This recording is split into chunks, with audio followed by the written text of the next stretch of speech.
actually obliged to say, buckle up, everyone. It's showtime. Totally. It can't be. Are you kidding me? On your right, you'll see the world-famous Gentry Manor Hotel, a legendary party hangout for actors and rock stars and people trying to have sex with actors and rock stars. Built in 1921, it's been the scene of some classic Vinewood scandals over the years. One of my personal favorites was Al DiNapoli's overdose in 2002 after a chimpanzee blasted an 8-ball up his rear door with a water pistol. Fantastic! They say that on any given day, there are at least 2 dead party girls in the trash cans round back. Isn't that great? Okay, smartphones at the ready, celeb spotters. We are now approaching the legendary nightclub, the Dungeon Crawler. Opened in 1996, the club is famously owned by actor Bruce Spade, who has a custom-built elevated VIP table so that he looks the same height as everyone else. It remains one of Vinewood's hottest night spots for the rich and famous to do drugs and date rape impressionable fans. Play your cards right, and that could be you! The Dungeon Crawler was in the news again recently when comedian Morgan Chester allegedly ran over a doorman in his SUV for not laughing at one of his jokes. Oh, and now a treat for you closet glam rockers on board. We're coming up to the infamous Tequila La Rock Bar. Back in the day, this was a restaurant run by the mob until it got shut down over the Adam's apple in the soup controversy of 1982. It reopened as the Tequila La Bar in 1983 and soon became a mecca for hair metal bands and fans from across the country. It's rumored that the Love Fist song Dangerous Bastards was written about a night they partied here on mescaline with some transgender twins.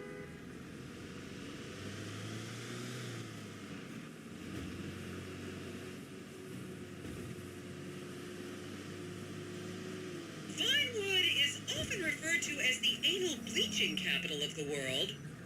Now, this house up ahead is one of the many private residences of action movie director Mark Fostenberg. Fostenberg still maintains he was out of town when a 15-year-old Mexican girl was found dead in his pizza oven in 2007. The case was settled out of court and all charges were dropped. The girl's family now live on the next street. So this is the house of television exercise guru The Craze. You might have seen him degrading himself recently on Rehab Island. Do any of you remember the 80s? Strange times. People didn't go to the gym back then. They did jumping jacks in front of the TV and leg warmers and headbands. The Craze swapped his gold lame leotard for a crack pipe in the 90s, but is reportedly now clean and in the best shape of his life. That's Vinewood's code for he's trying to make a comeback.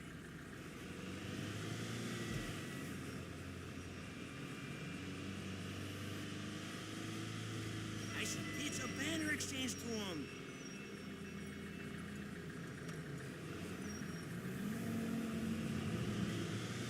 I'll just composite you into the shots later.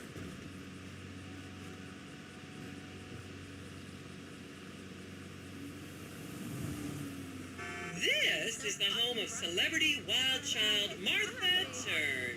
Daughter of 70s comedy star Joni Turn, Martha spent her teens partying on booze, her early 20s partying on coke, and her mid-20s staring at her shoes on heroin. Her tell-all autobiography about the difficulties of growing up really rich in Vinewood only sold 30 copies last year.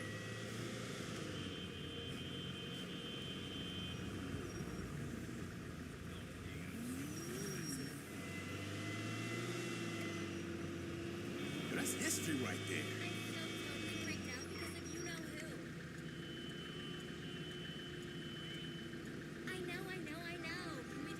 I should remind you this is a no-smoking bus. Unless, of course, it's medical marijuana. Then you're all right.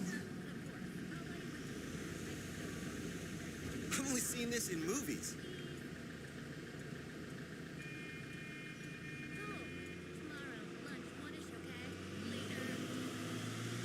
Wonder how much that's worth.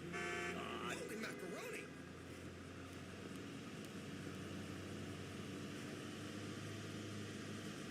Sí, muy maravilloso. Just up ahead is another place to see and be seen in Rockford Hills, the Richmond Hotel.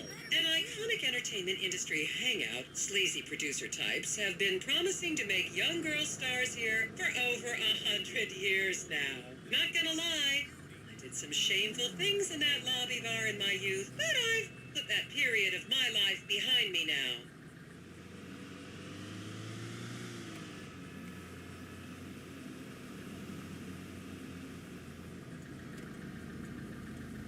I was a member of the jury in the 1991 movie Last Will and Testament. They cut my line.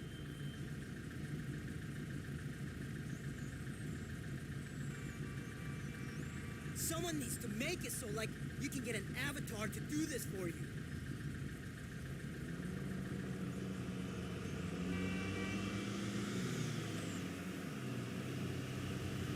Y'all give refunds?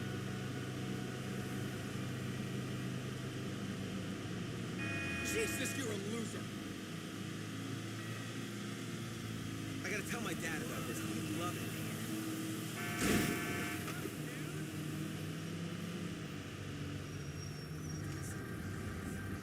Is everyone having fun?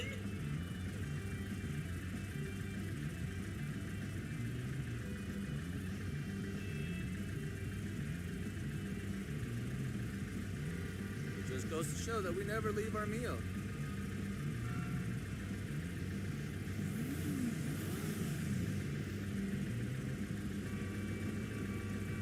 I think I got some hits from this area.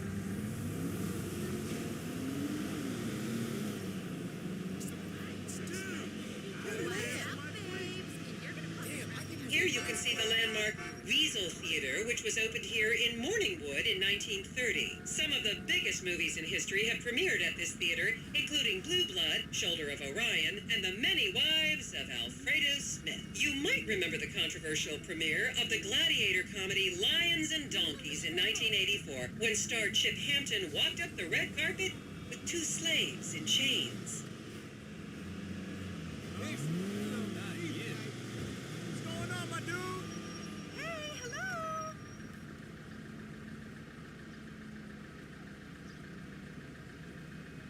I seriously need to augment this reality.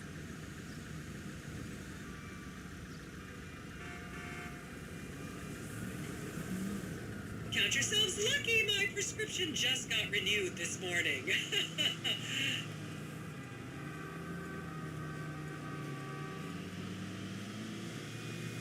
Yo, hey man, what's up? This landmark is bullshit.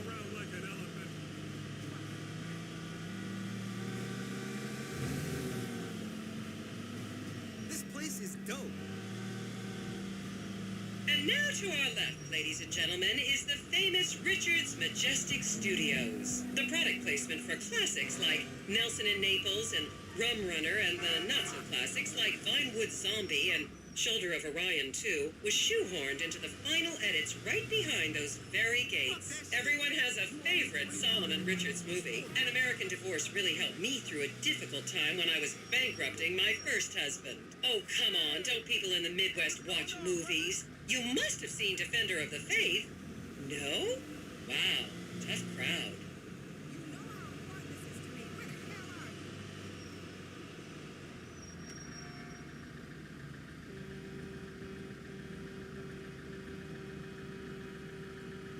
I bet nobody where I grew up knows any of this stuff. Hey, buddy. Just up ahead on the right is where Delancey Medua's septon fell out after a ketamine party.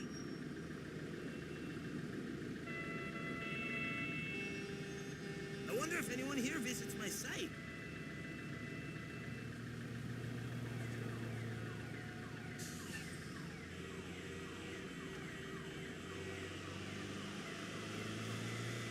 Imagine if this was all like an app.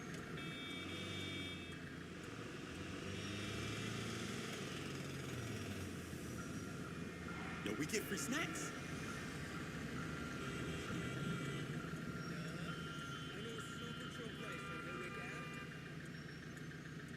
Remember, these people are rich and beautiful.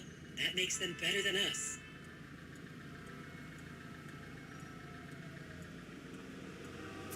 anybody could be famous here. Hey, what's going down? I think she's fucking up. I didn't even know this was here.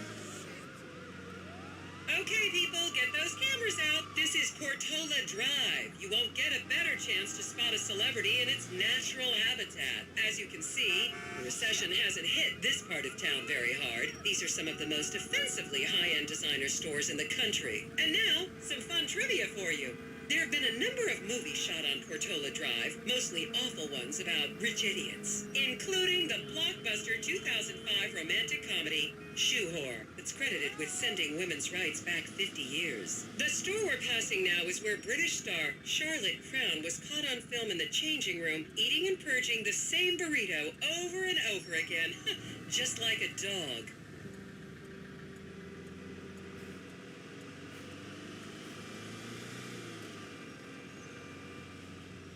What's going on? Sí, muy maravilloso, muy chévere.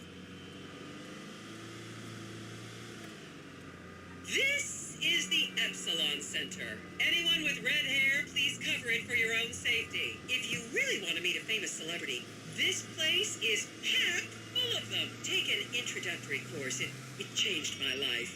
Kifla!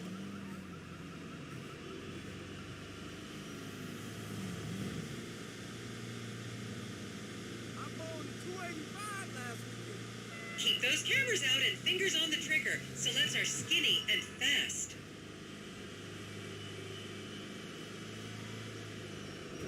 Someone needs to make it so, like, you can get an avatar to do this for you.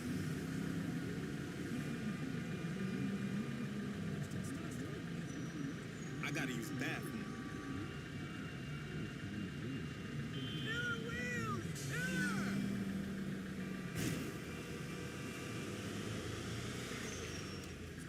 This is paradise.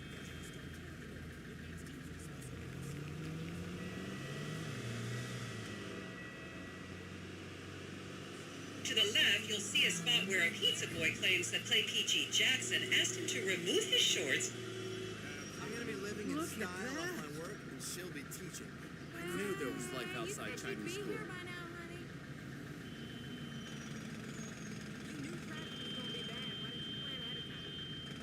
Maybe they want to do a banner swap.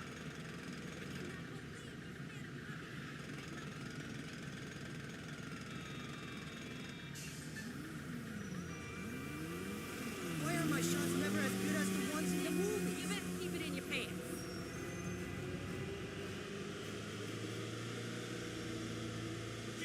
You'll recognize this stretch of road from those videos of Jill von Krastenberg with the Romanian Shotput team.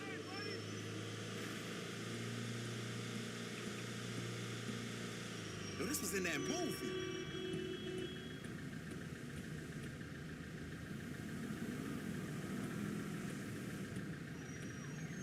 I gotta tell my dad about this. He'd love it.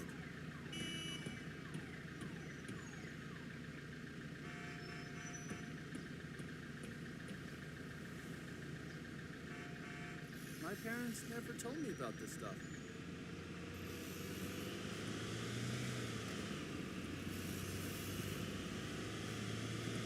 Don't you just love people you've never met and would have you arrested if you came within 10 feet of them?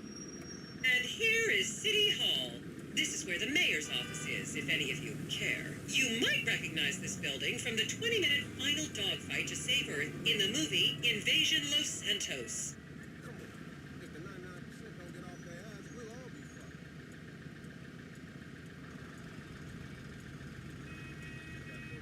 Not again. I should put stickers up for the site. Madre mía. Hey, you my dude, right? Messenger me. Everything looks better on a monitor. That's crazy. All right. I ain't paying for the bills. Well, that's history right there.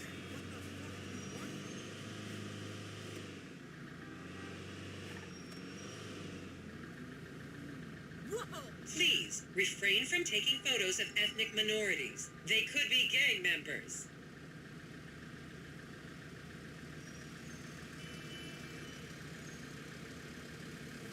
This is cool, but no statue of happiness.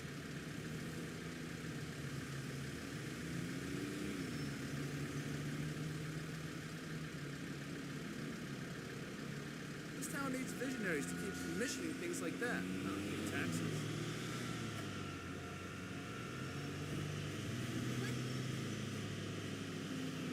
¡Qué chévere! Eso es bien lindo. God. Hey man, what's shaking? The next corner is where actor Scott Stevens famously prolapsed after a failed party trick.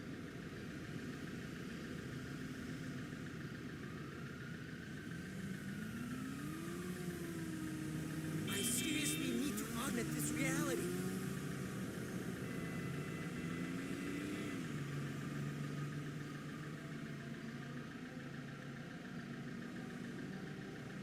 I've seen better.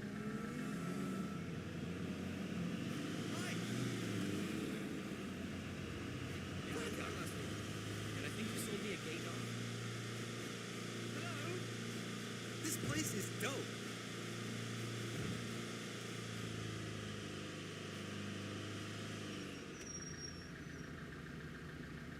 Remember when Laszlo was arrested for masturbating with an eggplant and shouting at women? That happened right here.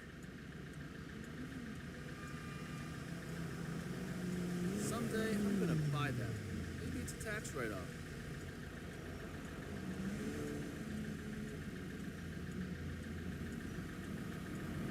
¡Qué lindo! Eso es bien chévere.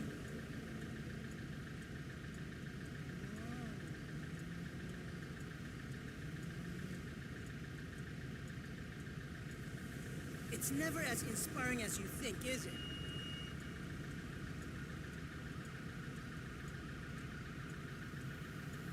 This landmark is bullshit. That's crazy. Hey, let's meet up next week.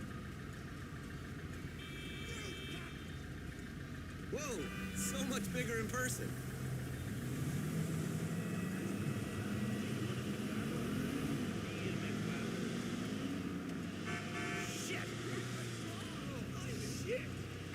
Visionaries like And me here make we things have like the that beautiful happen. Oriental Theater.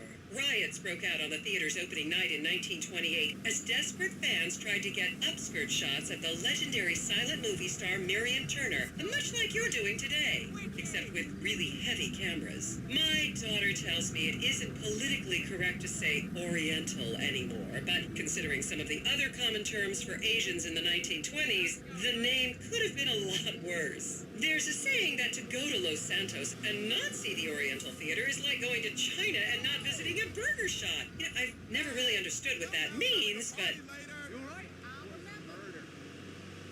No way.